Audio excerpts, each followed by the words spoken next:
अवसर मिला है हम आपको, और खुशी तो इस बात की है कि आपके ब्लॉक में, मरियाहू ब्लॉक में आपके सुधनीपुर ग्राम पंचायत को चुना गया इस नुक्कड़ नाटक के लिए। नुक्कड़ नाटक के माध्यम से आपकी बस्ती में जो नन्हे मुन्ने बच्चे हैं उनका अधिकार, शिक्षा का अधिकार है, ये मूल अधिकार बन चुका है और इस अधिकार को वो पा सके इसके लिए आपको जागरूक होने की आवश्यकता है।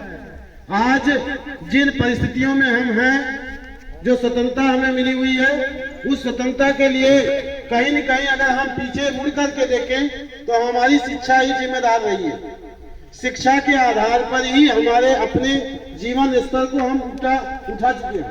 तो जीवन स्तर ऊंचा उठाने के लिए आवश्यक है, आप सोचें कि हमारे माता पिता ने कुछ ऐसे प्रयास किए होंगे जिस कारण से आज हम इन परिस्थितियों में हैं। और आज आपके जो नन्हे मुन्ने बच्चे हैं जो नामांकित होने के बावजूद आपके घरों में बैठे हैं, हम आप सबसे प्रार्थना करेंगे, गुजारिश करेंगे कि आप अपने इन नन्हे मुन्ने बच्चों को विद्यालय में भेजिए। और अगर समय मिलता है तो हम तो चाहेंगे कि हम अध्यापक हैं और हम अध्यापकों के लिए भी आप 2 मिनट का समय निकालिए, विद्यालय में आइए।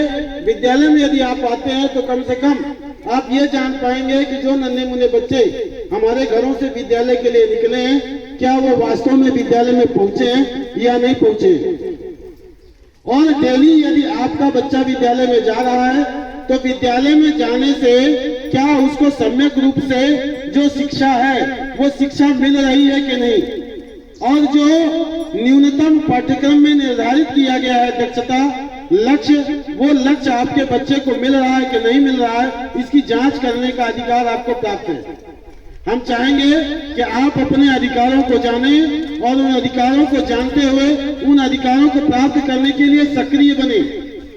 और निश्चित रूप से यदि आप शिक्षित रहेंगे, सक्रिय होंगे, तभी आपका आगे का भविष्य जो है वो प्रखर और सुनिश्चित हो सकेगा।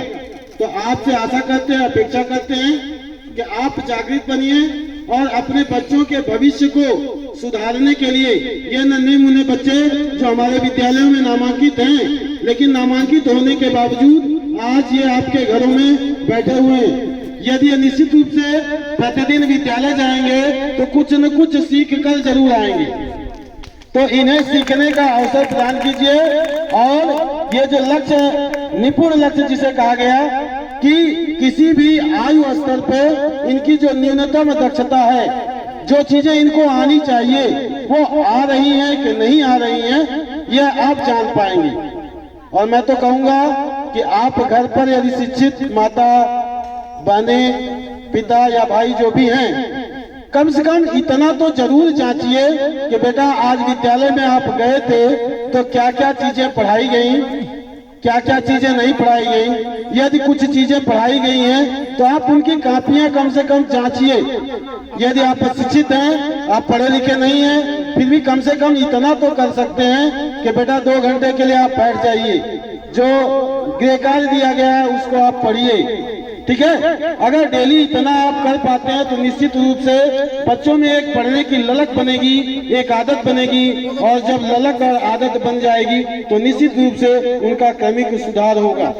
इसी आशा और अपेक्षा के साथ मैं अपनी वाणी को विराम देना चाहता हूँ। सजग बनिए, शिक्षित बनिए, अपने जो भी अधिकार हैं उन अधिकारों के प्रति सजग बनिए और शिक्षा से जुड़े रहेंगे तो निश्चित रूप से आपका जीवन सुदृढ़ बनेगा।